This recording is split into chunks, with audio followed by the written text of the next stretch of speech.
nasional atau persaudaraan atau kedaerahan atau hubungan karena uang atau hubungan karena jabatan, itu belum tahu. Itu hanya yang bisa saya sampaikan kepada siapa saja, kepada masyarakat yang ingin menuntaskan dan membuka tabir persoalan Pina dan Eki ini. Tapi sempat kan beredar ada kayak semacam obrolan di telepon ya bahwa lu bener kan iya kenapa emang gue yang ini yang melakukan itu Ya, gimana? kalau itu nggak bisa juga. Itu namanya sekarang viral-viral ini kan namanya masih ada saingan politik. Hmm, Mungkin saja istri dari mantan Bupati Cirebon itu akan mau maju pemilihan bupati atau mungkin saja dari lawan politik mereka. Tapi terlepas dari lawan politik, ya, eh, sehebat apa sih DPO ini memiliki pengaruh sehingga bisa berubah dan bisa diamankan gitu. Sedangkan kejahatannya sudah sempurna, penyidikannya sudah sempurna, penuntutannya sempurna, hukumnya sudah sempurna, tapi tiba-tiba setelah 8 orang dihukum, 7 dihukum seumur hidup, tiba-tiba hilang 2 orang dari DPO. Itu aja pertanyaannya. Kalau DPO ini hilang, ya siapa orang yang dicurigai?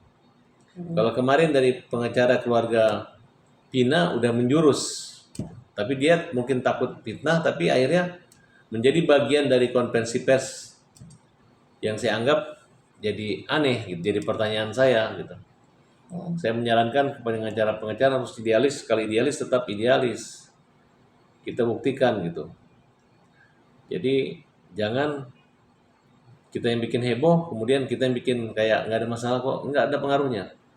Sekalian pun kalian menjadi saudara atau menjadi lawyer orang-orang yang terlibat di situ nggak ada masalah. Alhamdulillah kalau memang tidak ada masalah. Tapi seandainya memang ada keterkaitan, ada keterlibatan, ini akan menjadi coreng hitam dalam sejarah pencari keadilan dan penegakan hukum di Indonesia.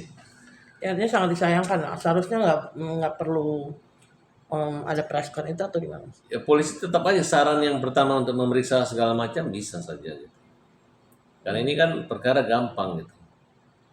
Kalau memang anak pejabatnya waktu itu masih berumur 16 tahun, sekarang 24 tahun, saya pikir masih realistis, relevan. Ya kan? Karena tidak mudah, karena ini kan bukan hanya masalah gosip di Cirebon, tapi gosip Indonesia. Artinya dari pihak Mas Farhad mungkin bersama teman-teman yang lain. Saya awalnya sih membela polisi, karena saya anggap polisi disudutkan di sini. Tapi begitu saya ngelihat kok orang-orang yang menyerang itu kembali membela orang-orang yang dicurigai. Jadi saya berpikir ini saatnya kita akan coba dan kita investigasi lagi dan kita akan cari lagi siapa pejabat-pejabat yang melindungi orang-orang tersebut, siapa-siapa yang pejabat yang menggagalkan atau menghapus DPO itu. Kasus Joko Chandra juga kan yang dipenjarakan gara-gara menghapus red notice daripada buron, itu bisa-bisa saja. Nah, tapi di sini jangan sampai menjadi dagelan atau tidak serius karena ini menyangkut nyawa. Kita kesampingkan tentang Linda yang kesurupan, itu setelah saya baca berkas itu sangat sempurna, bagus sekali.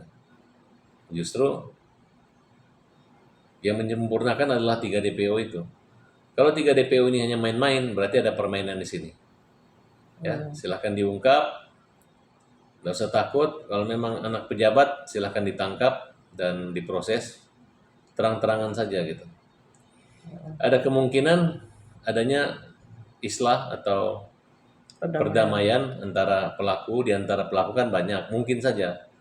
Sehingga menjadi pertanyaan kemana Bapak Eki, Pak Rudi itu kemana gitu, ada apa, takut sama siapa. Harusnya peran ini memang ayah korban itu yang harus tampil kayak Pina gitu.